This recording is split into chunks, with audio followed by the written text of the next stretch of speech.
Okay, so for today's video, I'm going to show you how to adjust tapered roller bearings on dead axles. And so I took the wheel off already.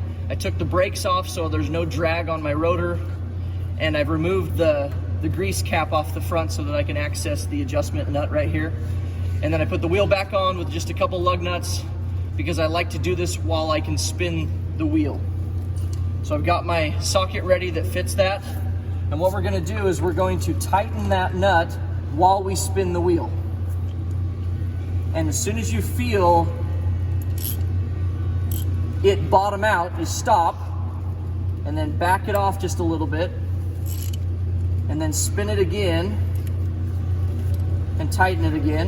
And what you're doing is you're just kind of making sure that those bearings are fully seated in their races.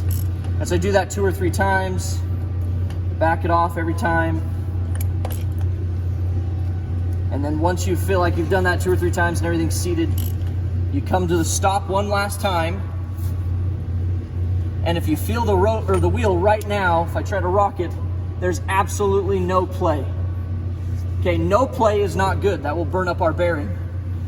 So instead, what we're gonna do is we're gonna back off that nut about 1/8 of a turn to maybe 1/4 of a turn. And feel the wheel again. How much play back and forth, also how does it roll. Okay, again, this is kind of a feel thing.